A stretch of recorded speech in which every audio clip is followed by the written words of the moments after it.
Halo sahabat online, sebelum kita mulai videonya, jangan lupa klik tombol like dan subscribe, ya. Aktifin juga loncengnya biar nggak ketinggalan update terbaru dari kami. Salam bahagia sahabat online. Namanya mulai dikenal sejak tampil di Istana Negara. Farel Prayoga, bocah asal Banyuwangi, menyihir jutaan orang dengan suara emasnya saat menyanyikan lagu Ojo Dibandingke. Namun siapa sangka, di balik gemerlap panggung dan sorotan kamera, tersimpan cerita menyentuh yang tak banyak diketahui publik. Banyak orang penasaran, berapa sebenarnya gaji Farel Prayoga sekali manggung? Apakah benar ia kini hidup bergelimang harta seperti artis-artis besar lainnya? Farel tidak langsung melesat begitu saja. Awalnya ia hanyalah anak kampung yang menyanyi dari panggung kecil ke panggung lainnya, seringkali hanya diundang untuk mengisi acara lokal. Video dirinya menyanyi viral di TikTok, dan sejak itulah panggilan manggung datang bertubi-tubi. Dari pesta pernikahan, acara kampus, hingga undangan resmi negara, nama Farel tiba-tiba meledak. Jadwalnya padat, penonton selalu menanti, dan panggung-panggung besar mulai terbuka lebar untuknya. Di tengah popularitasnya yang meroket, angka-angka fantastis pun mulai terdengar soal gaji Farel. Menurut manajernya, tarif Farel di Banyuwangi berkisar di angka 15 juta rupiah sekali tampil. Sementara untuk tampil di luar kota, terutama di acara-acara besar atau instansi pemerintahan, tarifnya bisa melonjak hingga 50 juta rupiah. Bahkan beberapa pihak menyebut angka hingga 75 juta rupiah per manggung, tergantung durasi, tempat, dan jenis event yang diikuti. Angka yang cukup mencengangkan untuk penyanyi seusia dia. Namun, kehidupan Farel tidak semewah yang dibayangkan.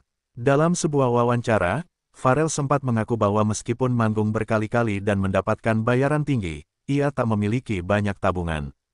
Uangnya cepat habis, dan ia pun merasa seperti dimanfaatkan oleh orang-orang terdekatnya. Ia menyebut bahwa keluarga tirinya, termasuk ibu tiri dan beberapa kerabat, ikut campur tangan dalam keuangan dan bahkan mengatur seluruh kegiatan manggungnya. Farel yang saat itu masih belia, tidak banyak tahu soal pengelolaan uang. Banyak netizen pun terkejut saat mengetahui bahwa Farel pernah tidak punya sisa tabungan, padahal sempat begitu viral. Beberapa menyalahkan manajer lama, beberapa menyalahkan keluarganya. Namun Farel tetap tenang, ia lebih memilih diam dan memperbaiki semuanya secara perlahan.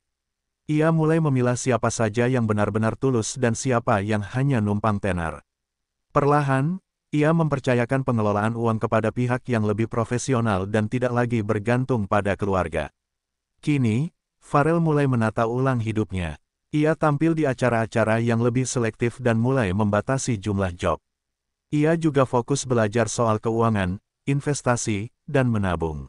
Tidak lagi semua honor diberikan ke orang lain, Farel kini sudah lebih paham tentang pentingnya menyimpan uang untuk masa depan. Dalam beberapa unggahan, ia terlihat semakin dewasa, baik dari penampilan maupun cara berbicara. Tak lagi hanya jadi anak kecil bersuara emas, tapi kini juga menjadi contoh inspiratif bagi anak-anak muda lainnya. Dari kejadian yang menimpanya, Farel mendapat banyak pelajaran berharga. Bahwa ketenaran bisa datang dengan cepat, namun jika tidak bijak mengelola, semuanya bisa hilang begitu saja. Banyak anak muda yang sukses mendadak, tapi jatuh hanya karena salah dalam memilih orang untuk dipercaya. Farel tak ingin jadi korban seperti itu. Ia terus belajar, tumbuh, dan bangkit. Meski sempat merasa dikhianati oleh orang-orang terdekat, ia tidak larut dalam amarah. Cerita Farel adalah kisah tentang keberanian seorang anak menghadapi dunia dewasa yang kejam. Ia bisa saja menyerah, tapi ia memilih bangkit. Ia bisa saja menyalahkan semua orang, tapi ia memilih diam dan membuktikan lewat tindakan. Farel kini tetap manggung, tapi tidak sebanyak dulu.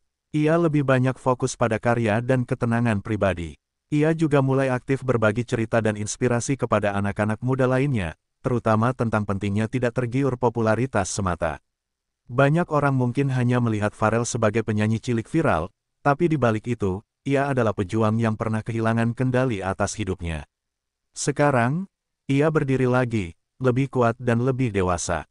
Ia telah membuktikan bahwa usia bukan penghalang untuk belajar dari kesalahan dan memperbaiki masa depan. Dan meskipun gajinya per manggung bisa membeli mobil, Farel tahu bahwa uang bukan segalanya, yang terpenting adalah kedamaian hati dan rasa aman. Kisah Farel menjadi pengingat bagi kita semua, bahwa hidup bukan hanya tentang sukses cepat, tapi tentang bagaimana kita menjaganya agar tetap bertahan. Dari bocah jalanan, ke istana negara, hingga pelajaran hidup yang mahal. Farel Prayoga adalah suara hati generasi muda yang sedang mencari arah. Dan kini ia tahu, kemana langkah kakinya harus pergi. Semoga ke depan, hidup Farel makin terang dan tak ada lagi yang berani mempermainkan masa depannya. Setelah kejadian itu, Farel banyak mengurung diri. Ia mulai menutup diri dari media sosial dan hanya tampil di beberapa acara terbatas. Banyak yang bertanya-tanya, kemana bocah bersuara emas itu pergi. Ada yang mengira dia sudah tidak laku lagi, ada pula yang menyangka dia sedang rehat total.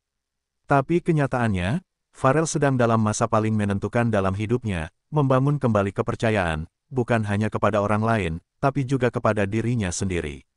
Dalam salah satu acara podcast yang dihadirinya diam-diam, Farel sempat mengungkap, "Aku dulu nggak ngerti apa-apa soal uang.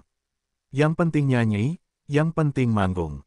Tapi waktu sadar kalau uangku nggak ada, rasanya kayak ditipu. Tapi aku juga salah, karena nggak belajar dari awal." Kata-kata polos itu membuat banyak netizen terenyuh. Komentar dukungan pun mengalir deras. Banyak yang berharap Farel tetap kuat dan tidak menyerah hanya karena kesalahan masa lalu. Farel pun mulai menata ulang kehidupannya dari bawah. Ia belajar banyak hal baru yang dulu tidak pernah dia pikirkan, cara mengelola keuangan, cara menabung, hingga investasi kecil-kecilan. Bahkan, beberapa video menunjukkan Farel sedang belajar editing musik dan membuat lagu sendiri di studio kecil miliknya. Tidak lagi bergantung penuh pada manajer atau kru, kini Farel mulai mengenal proses kreatif dari hulu ke hilir. Ia tidak hanya ingin jadi penyanyi, tapi juga pencipta karya yang bisa bertahan lama. Tidak mudah memang, banyak trauma yang masih tersisa. Beberapa kali ia terlihat menangis ketika mengenang masa-masa di mana ia merasa dimanfaatkan. Dalam satu momen emosional di panggung, Farel bahkan sempat berhenti menyanyi di tengah lagu karena tidak bisa menahan air mata. Penonton saat itu memberikan tepuk tangan panjang sebagai bentuk dukungan. Mereka tahu, di balik senyum seorang anak, ada luka yang belum sembuh. Namun Farel tak membiarkan luka itu menghentikan langkahnya. Justru dari sana ia menemukan energi baru. Ia mulai aktif di media sosial dengan pesan-pesan positif. Ia berbagi pengalaman dan bahkan sesekali memberikan motivasi untuk anak-anak muda lainnya. Ia tak malu mengakui kesalahannya, karena menurutnya, semua orang bisa belajar dari situ. Ia tahu tidak semua anak seberuntung dirinya mendapat panggung besar, dan ia tak mau menyia-nyiakan kesempatan kedua yang kini mulai terbuka lagi. Seiring berjalannya waktu, Farel kembali diundang di berbagai acara, kali ini dengan image yang berbeda. Ia bukan sekadar anak kecil viral lagi, tapi remaja tangguh yang berhasil. Melewati badai hidupnya, banyak brand yang mulai meliriknya kembali, tapi Farel lebih hati-hati. Ia memilih kerjasama yang sesuai dengan nilai dan pesan yang ingin ia bawa, kejujuran, perjuangan, dan keluarga yang sehat. Salah satu proyek yang membuat publik tersentuh adalah ketika Farel menyumbangkan sebagian honor manggungnya untuk membangun musala kecil di kampungnya. Bukan karena ia kaya, tapi karena ia ingin menunjukkan bahwa berbagi tak harus menunggu sempurna. Tindakan kecil itu menjadi besar karena datang dari ketulusan. Farel juga mulai dekat dengan beberapa komunitas anak muda yang bergerak di bidang seni, dan ia bahkan menjadi mentor dadakan untuk penyanyi-penyanyi muda lainnya. Banyak media mulai meliput kembalinya Farel dengan cara yang lebih dewasa. Mereka tak lagi hanya fokus pada suara emasnya, tapi juga perjuangannya sebagai manusia biasa yang sempat jatuh dan berani bangkit. Salah satu media menulis, Farel bukan hanya menyanyi, tapi ia sedang menyuarakan harapan. Kalimat itu benar-benar menggambarkan perjalanan Farel yang penuh warna, pahit, manis, getir, dan akhirnya menyala terang. Kini, ketika Farel melangkah ke atas panggung, ada ketenangan dalam wajahnya. Tidak lagi sekadar mengejar popularitas, ia menyanyi karena cinta. Honor 15 juta rupiah, 50 juta rupiah, bahkan 75 juta rupiah bukan lagi hal yang membuatnya silau. Ia tahu, harga diri dan ketulusan jauh lebih mahal daripada sekadar angka. Dan kini, setiap rupiah yang ia hasilkan, ia kelola sendiri, ia nikmati sendiri, dan ia bagikan dengan lebih bijak. Kisah Farel Prayoga adalah gambaran nyata bahwa kesuksesan tanpa kontrol bisa menjadi bencana. Tapi ketika seseorang memilih untuk belajar dari masa lalu dan memulihkan dirinya, ia akan tumbuh jauh lebih besar dari sebelumnya. Farel adalah anak yang ditempa oleh kerasnya dunia, tapi tidak membiarkan dunia merusak hatinya. Ia tetap bersinar dengan caranya sendiri. Bagi kita yang menonton, kisah Pharrell bukan hanya menghibur. Ini adalah cermin tentang bagaimana dunia bisa terlalu cepat memuja, tapi juga terlalu cepat melupakan. Dan di tengah semua itu, hanya keteguhan hati dan keberanian untuk jujur yang bisa menyelamatkan. Jadi, saat kamu mendengar suara Pharrell lagi, dengarkan lebih dari sekadar nada. Dengarkan juga kisah hidup yang ia bawa dalam setiap liriknya. Seiring namanya kembali naik, publik mulai memperhatikan transformasi Pharrell, bukan hanya dari penampilan fisik, tapi juga cara berbicaranya. Ia yang dulu hanya menjawab seadanya di depan media, kini bisa menjelaskan pendapatnya dengan tenang dan bijak. Banyak yang tak percaya, bocah kecil yang dulu menyanyikan, "Ojo dibandingke," di panggung negara kini tumbuh menjadi remaja yang tahu arah hidupnya. Dalam berbagai kesempatan, Pharrell menyampaikan bahwa ia kini lebih berhati-hati memilih orang-orang di sekelilingnya. Ia tak ingin lagi dikecewakan oleh orang yang hanya datang saat dia di atas. Namun begitu, Pharrell tidak menaruh dendam.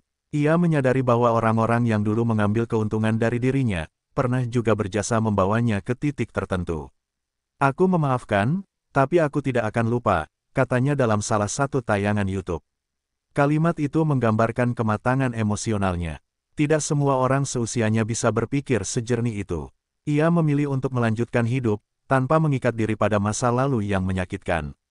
Meskipun banyak orang tahu Pharrell bisa mendapatkan puluhan juta dalam sekali tampil, Pharrell sendiri tidak pernah menunjukkan gaya hidup mewah. Ia masih tinggal bersama keluarga di Banyuwangi dan tidak jarang terlihat makan di warung kaki lima. Tidak ada mobil sport, tidak ada jam tangan mahal.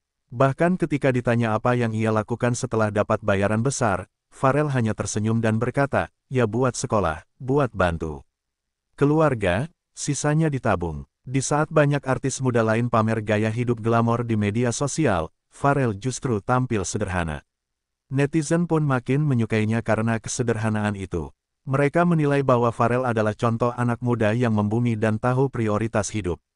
Banyak juga yang mengatakan bahwa Pharrell adalah aset bangsa yang patut dijaga. Komentar seperti, "Semoga Pharrell nggak hilang arah kayak artis-artis lain, dan terus jadi inspirasi buat generasi muda ya," Rel memenuhi setiap unggahan yang menampilkan dirinya. Kini Pharrell mulai memproduksi lagu-lagu baru. Tak hanya menyanyikan lagu orang, ia juga mulai mencoba menciptakan sendiri. Ia bahkan ingin belajar memainkan alat musik lebih banyak agar bisa menyusun musik sendiri. Dalam waktu dekat, Pharrell dikabarkan akan merilis mini album berisi 5 lagu, yang sebagian besar bercerita tentang perjalanan hidupnya sendiri, tentang kehilangan, harapan, dan semangat untuk kembali bangkit. Lagu-lagu ini diharapkan bisa menjadi bentuk curahan hati yang menginspirasi banyak orang. Di balik semua perjuangan dan luka yang ia alami, Pharrell juga tetaplah anak muda yang punya mimpi besar. Ia ingin suatu saat bisa punya studio rekaman sendiri di Banyuwangi, tempat anak-anak berbakat bisa berkembang tanpa harus hijrah ke kota besar. "Aku pengen Banyuwangi punya penyanyi-penyanyi keren yang bisa dikenal Indonesia. Jadi, mereka nggak harus viral dulu buat dihargai," ucapnya. Visi ini mendapat banyak dukungan, bahkan dari musisi nasional yang siap membimbing dan mendampingi mimpinya itu. Ada satu momen yang paling membekas bagi Pharrell. Saat ia kembali diundang ke Istana Negara setahun setelah penampilan pertamanya, kali ini bukan sebagai anak viral, tapi sebagai duta generasi muda di bidang seni budaya. Presiden pun menyebut namanya dalam pidato sebagai contoh anak muda yang gigih dan rendah hati. Saat itu, Pharrell tak bisa menahan air mata. Ia tahu, semua perjuangannya tak sia-sia. Dulu ia datang dengan lagu, sekarang ia datang membawa harapan. Kisah hidup Pharrell adalah bukti bahwa suara tak hanya bisa menghibur, tapi juga menyembuhkan. Ia menyembuhkan dirinya sendiri lewat lagu-lagu yang ia nyanyikan. Ia juga menyembuhkan ribuan anak-anak di luar sana yang mungkin pernah merasa gagal, tapi kemudian bangkit karena melihat perjuangannya. Pharrell bukan hanya penyanyi, ia adalah simbol bahwa dalam dunia yang keras, kebaikan dan ketulusan masih bisa membawa seseorang bertahan dan bersinar. Dan kini, setiap kali Pharrell naik ke panggung, bukan hanya suara yang keluar dari mulutnya, tapi juga cerita. Cerita tentang anak kecil yang pernah kehilangan semuanya, tapi tidak kehilangan harapan. Cerita tentang perjuangan di balik gemerlap. Cerita tentang bagaimana harga panggung bisa bernilai jutaan rupiah, tapi harga perjuangan jauh lebih mahal dan tak bisa dinilai dengan uang. Pharrell bukan lagi sekadar anak kecil bersuara emas. Ia adalah potret nyata dari perjuangan, jatuh, dan bangkitnya seorang anak bangsa. Ia sudah merasakan manisnya ketenaran, pahitnya pengkhianatan, getirnya kehilangan kepercayaan, hingga hangatnya dukungan dari orang-orang yang benar-benar peduli. Semua itu membentuk dirinya menjadi pribadi yang kuat, lebih berhati-hati, namun tetap rendah hati. Pharrell mengerti bahwa suara adalah anugerah. Tapi ia juga belajar bahwa menjaga kepercayaan, mengelola keuangan, dan mengenali orang-orang tulus jauh lebih penting dari sekadar popularitas sesaat. Dulu ia manggung demi menghidupi keluarga. Sekarang, ia manggung dengan tujuan yang lebih besar, membangun masa depan, menginspirasi anak-anak muda, dan menjaga nama baiknya di tengah industri hiburan yang keras. Ketika ditanya apakah ia masih percaya dengan orang-orang di sekitarnya, Pharrell menjawab dengan senyum, "Aku percaya, tapi sekarang aku belajar untuk nggak kasih semuanya ke satu tangan. Sekarang ada tim, ada kontrol, ada pembagian. Semua harus transparan." Sebuah jawaban sederhana, tapi mencerminkan kedewasaan yang luar biasa dari seorang remaja yang pernah terluka karena ketidaktahuan.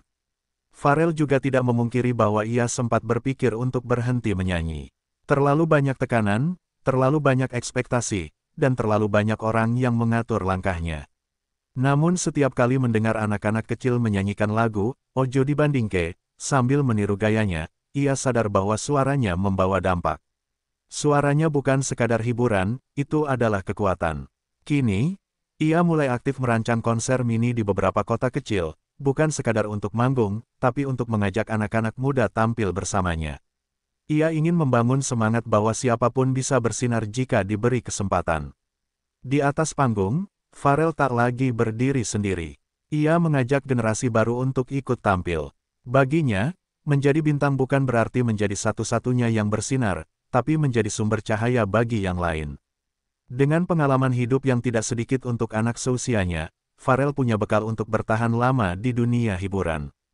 Tapi lebih dari itu, ia punya nilai yang membuatnya tetap dicintai, meski tak lagi sesering dulu muncul di layar kaca. Ia memilih untuk hidup lebih tenang, lebih terarah, dan lebih bermakna. Honor per manggung kini bukan lagi tujuan utama. Tapi bagaimana tampilannya bisa menyentuh hati penonton, itulah yang terpenting. Video ini bukan hanya tentang angka 15 juta rupiah, 50 juta rupiah, atau 75 juta rupiah per panggung. Ini adalah kisah tentang perjalanan seorang anak kecil yang belajar dari kerasnya dunia dewasa. Yang pernah ditipu, pernah ditertawakan, tapi memilih untuk tidak membalas dengan kebencian. Yang mengubah luka menjadi kekuatan. Yang memilih untuk tetap bernyanyi, meski suara itu dulu pernah dibungkam oleh ketamakan orang-orang sekitarnya. Jadi, saat kamu melihat Pharrell Prayoga tampil di panggung, ingatlah bahwa setiap nada yang ia nyanyikan lahir dari perjuangan. Setiap lirik yang ia ucapkan, membawa jejak luka dan harapan. Ia bukan hanya bintang viral. Ia adalah bintang sejati, yang bersinar bukan karena sorotan kamera, tapi karena ketulusan hati. Terima kasih sudah menonton kisah ini. Jika kamu merasa terinspirasi oleh cerita Pharrell, bantu sebarkan video ini agar lebih banyak orang tahu bahwa di balik panggung mewah, ada perjuangan nyata yang tak terlihat. Klik like, tinggalkan komentar dukungan untuk Pharrell, dan jangan lupa subscribe agar kamu tidak ketinggalan kisah inspiratif lainnya. Suara bisa hilang, tapi kisah seperti ini akan terus hidup. Salam bahagia sahabat online.